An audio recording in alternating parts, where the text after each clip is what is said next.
Today I'm going to read The Mitten by Jan Brett. If you're in my class, we read this today, and I think we read it last year also, but I really love Jan Brett books, so I wanted to record it so you guys had it. If you have the book at home, follow along. This is a Ukrainian folktale about a boy who loses his snow white mitten. He can't find it, but woodland animals do. Once there was a boy named Nicky who wanted his new mittens made from wool as white as snow.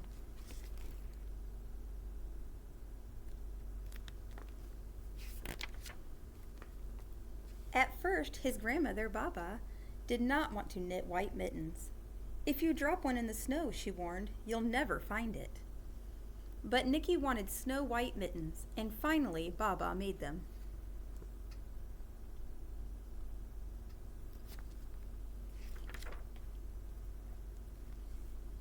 Also, in these books, if you look in the sides here, there's a little mitten keyhole.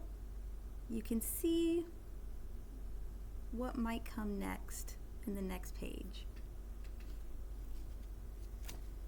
After she finished, she said, "When you come home, first I will look to see if you are safe and sound, but then I will look to see if you still have your snow white mittens." So off Nicky went, and it wasn't long until one of his new mittens dropped in the snow and was left behind.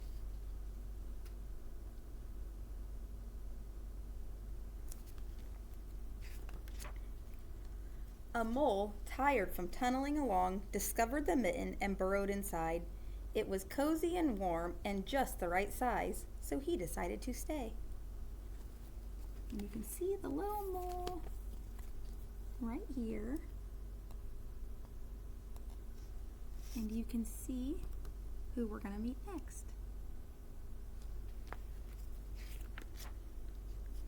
A snowshoe rabbit came hopping by.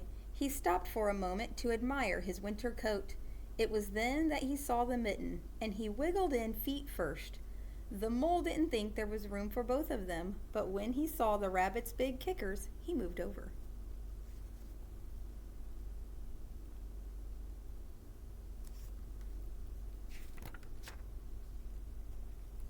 Next, a hedgehog came snuffling along. Having spent the day looking under wet leaves for things to eat, he decided to move into the mitten and warm himself. The mole and the rabbit were bumped and jostled, but not being ones to argue with someone covered with prickles, they made room.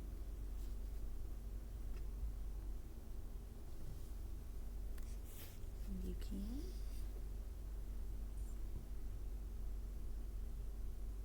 see who we're going to see next. As soon as the hedgehog disappeared into the mitten, a big owl, attracted by the commotion, swooped down.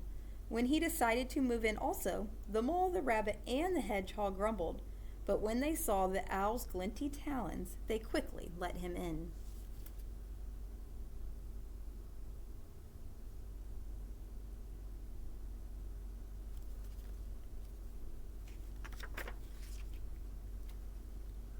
Up through the snow appeared a badger. He eyed the mitten and began to climb in. The mole, the rabbit, and the hedgehog, and the owl were not pleased. There was no room left, but when they saw his diggers, they gave him the thumb.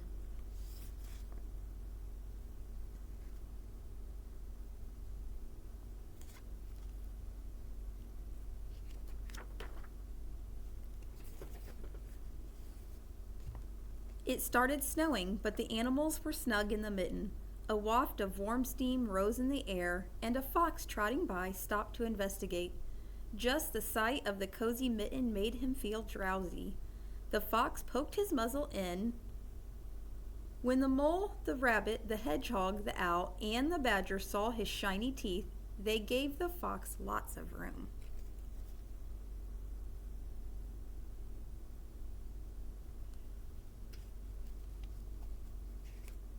You can see the picture.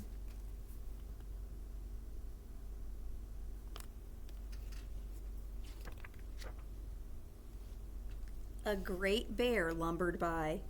He spied the mitten all plumped up. Not being one to be left out in the cold, he began to nose his way in. The animals were packed in as tightly as could be, but what animal would argue with a bear? The mitten swelled and stretched, it was pulled and bulged to many times its size, but Baba's good knitting held fast.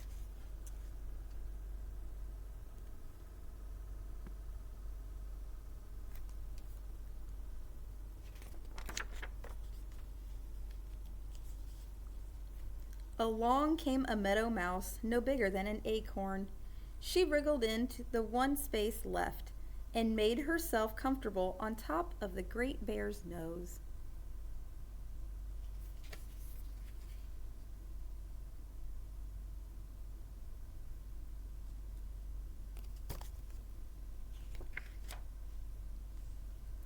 The bear, tickled by the mouse's whiskers, gave an enormous sneeze. Ha! Ha! Ha-choo! The force of the sneeze shot the mitten up into the sky and scattered the animals in all directions.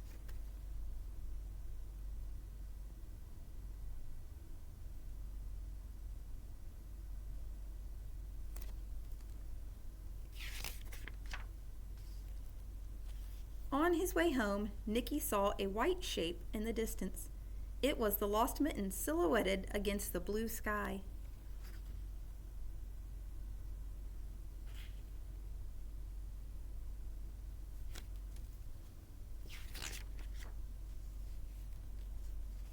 As he ran to catch his snow-white mitten, he saw Baba's face in the window. First she looked to see if he was safe and sound, and then she saw that he still had his new mittens.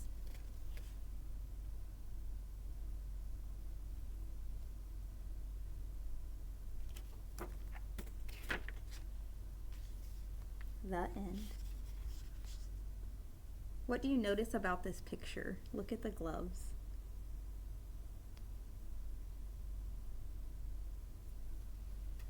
I hope you enjoyed today's story. See you next time.